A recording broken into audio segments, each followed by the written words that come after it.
भानगढ़, एक नाम जो फुसफुसाते हुए लिया जाता है।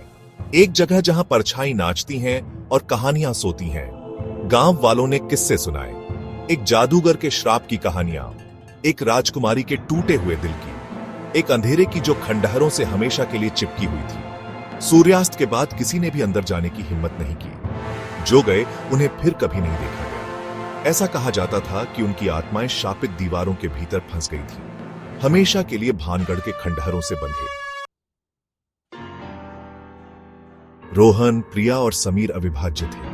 3 दोस्त, युवा और साहसी, रोमांच की प्यास के साथ। एक रात तारों से भरे आकाश के नीचे उन्होंने खुद को भानगढ़ की कहानी की ओर खींचा हुआ पाया।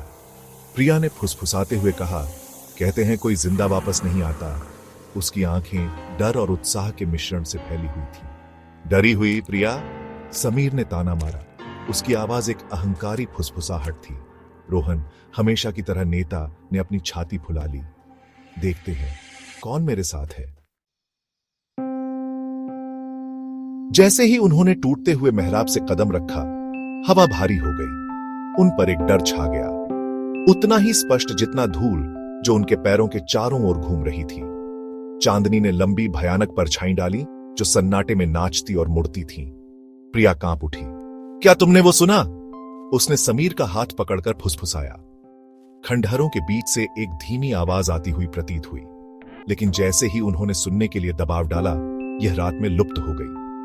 बस हवा है, रोहन ने कहा। हालांकि उसकी आवाज में दृढ़ विश्वास की कमी थी।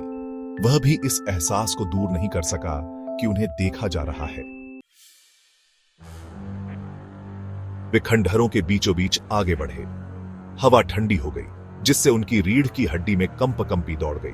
वे एक आंगन में पहुंचे जो खरपतवारों से भरा हुआ था और गिरे हुए पत्थरों से अटा पड़ा था। बीच में एक झूला था जिसकी जंग लगी जंजीरें हवा में धीरे से हिल रही थीं। देखो! प्रिया ने कांपते हुए उंगली से इशारा करते हुए कहा। झूला लयबद्ध रूप से आगे पीछे हो रहा था, मानो किसी अनदेखे हाथ ने धक्का दिया हो। उनके दिलों पर डर कस गया। यह कोई साधारण जगह नहीं थी। कहानियां, किंवदंतियां, वे सब सच थीं। भाग 5। चांदनी में परछाई। हवा का एक झोंका खंडहरों से होकर गुजरा, उनकी मशाल बुझा दी और उन्हें अंधेरे में डुबो दिया। दहशत उन पर छा गई। फिर उन्होंने इसे देखा, एक लंबी छायादार आकृति चांदनी आसमान के खिलाफ। यह आंगन के किनारे पर खड़ा था। इसकी आंखें एक भयानक रोशनी से चमक रही थी। प्रिया हांफने लगी। समीर एक गिरे हुए पत्थर पर ठोकर खाकर पीछे की ओर लड़खड़ा गया। रोहन जम गया। उसकी सांस उसके गले में फंस गई। आकृति उनकी ओर बढ़ने लगी, जमीन पर आसानी से सरकती हुई। भाग 6 फंस गए। वे भागे, मलबे पर चढ़ते हुए और टूटते मेहराबों के नीचे झुकते हुए। छायादार आकृति उनके ठीक पीछे थी। उसकी उपस्थिति देखने के बजाय महसूस की जा रही थी। वे अंततः प्रवेश द्वार पर पहुंचे, वह मेहराब जो गांव की सुरक्षा की ओर ले जाता था। लेकिन रास्ता बंद था। एक भारी अनदेखा दरवाजा बंद हो गया था, जिससे उनका भाग्य बंद हो गया था। वे भानगढ़ के शापित खंडहरों के भीतर फंस गए थे। भाग 7।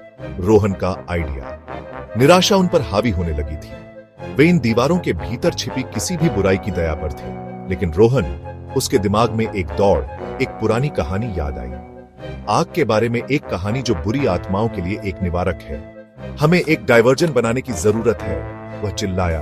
उसकी आवाज दमनकारी सन्नाटे में गूंज रही थी। कुछ तो उसे विचलित करने के लिए।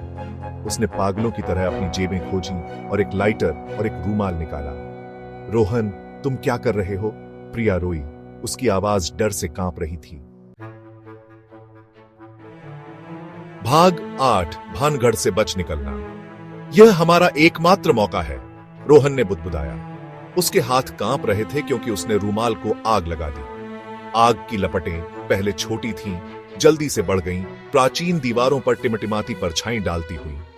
हवा ऊर्जा से चटक रही थी। उनके चारों ओर एक धीमी गड़गड़ाहट गूंज उठी, जो क्रोध और हताशा से भरी हुई थी।